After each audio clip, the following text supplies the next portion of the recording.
3D boxing here with matchmaker extraordinaire Robert Tapia. Hey, how you doing, Gary? I'm doing well.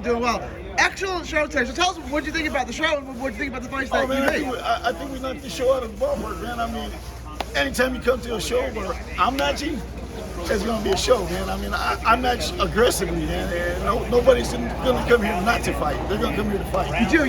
You make fights, really good fights, entertaining fights. What do you look for when you're making a fight? Is it just styles or? Styles make fights. I actually look for one fighter. What's going to make another fighter fight? Who's going to make who fight? It's a chess match. So I study a lot of fighters, especially throughout Texas, New Mexico area. I do a lot of matchmaking in Texas and in New Mexico. Anyway, so we That was- what the hell was that?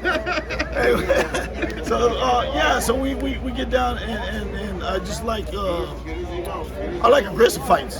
Aggressive fights. Like you say, it's not just Texas, but it's New Mexico, it's across the country. What's special about Texas fighters, right? Because, I mean, you do shows all over, but there's something about these Texas fighters, there's two Texas fighters, that you get kind of a award. Yeah, I mean, Texas fighters come to fight, man. You know, everything's big in Texas, so they explode in Texas, man. Just Texas fighters just love to get in there and brawl. You know, big brawlers. We're starting to see a lot more Texas fighters box a little bit. You know, I mean, it's still the basic punches, man. So I just like to see these stylistic fights come out. What do you want to put a boxer with a puncher? Is there something specific you look for? Do you look for a slickster? Yeah, you know, every fighter is a specific way I look for. You know, I study like the fighter, like let's just say Santibanez and Zambrana. They're two warriors. I knew they were going to go out there and slug it out because that's what they do. They slug it out. I knew that was going to be a fan-friendly fight. I made it. You know, I called this fight, you know, the underdogs. I had a bunch of underdogs on the fight, you know, and you know, just the way I match. I have a couple of fighters that fought on this card. I didn't match them easy. You know what I mean? I like fighters to come out and fight, give the fans what they came and paid for. When you have prospects like Javi Fernandez and we'll get to Hasso in a minute, but like Javi Fernandez and Sebastian Rodriguez. Yeah. What are you looking for someone? Are you looking for someone to go rounds? Are you looking for a specific style to match them up with? What are you looking for when you have a young undefeated prospect who's maybe 19, 20 years old? Absolutely. Javi Fernandez, special kid. He's I can't say he's well-rounded. He's just a fighter that comes out there to fight, and he's the hardest trainer. He's the hardest working fighter in the business. He's there before anybody. He's there after anybody. And so, with Javi Fernandez, I find somebody that wants to fight, somebody that's going to go the distance. And I haven't been able to find that until today. I mean, we had a good young prospect, you know, coming up. Not a lot of people knew who he was, but I knew the kid from West Texas could fight. I had seen him. I had been studying him for about a couple of months already because I've been wanting to put Javi against this kid.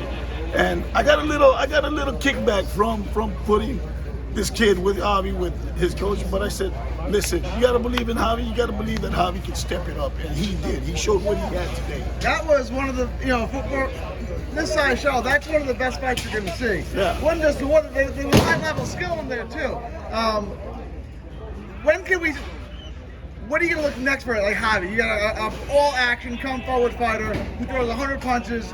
What's next for him? Like, what are you going to look to put him in the ring with next? I want to try to put him in there against a real technical fighter, a fighter that's going to step back and really sit down on his punches to see what Javi has. Does Javi have a chin? You know what I mean? And I think he showed today that he does. Oh, absolutely. He walked through a million punches. You know what I mean? Which I hate. The best chin is the one untested, yeah, right? Yeah, right. So, but Jesus, that's the way Javi fights. You're not going to take that away from Javi. He loves to entertain the crowd and get in there and just get at it. Yeah, that was the fight of the night. The performance of the night was an 18-year-old kid, 19-year-old kid from Laredo, Jaime Hasso. Where did you find him? That was spectacular. Jaime Hasso, I fought him. His pro debut, I fought him against a guy named Polito Martinez, which was an outstanding fighter himself. Yeah. this kid just steps it up every time that I put the test to him, you know. And Hasso just I have his name in my book. I needed somebody at that weight. I called him up. He says, I train every day. I'm ready. Let's do it. And he did it. You know, he took the fight on 3-day notice. When's the next card you're making, and when can we see you work again? What's the next card? I'll be working. We believe we're having a fight in June, and but actually I'm going mid-May to Humble, Texas. And we're going to do a hybrid card. We're going to do an MMA boxing card up in Who's the promoter on that? AAA Promotions. AAA Promotions Yes, in sir. Humble, Texas. Yeah, And that's in May, you said? In May. You'll be a hybrid up there. So if you're in the Humble area, the Houston area. Yeah, it's going to be at the Humble Event Center. Yeah. Tell me where they can find you on social media. You can find me at just Robert Tapia. On Facebook? Yeah, on Facebook, Robert Tapia. All right, God bless you. Thank you. Thank you.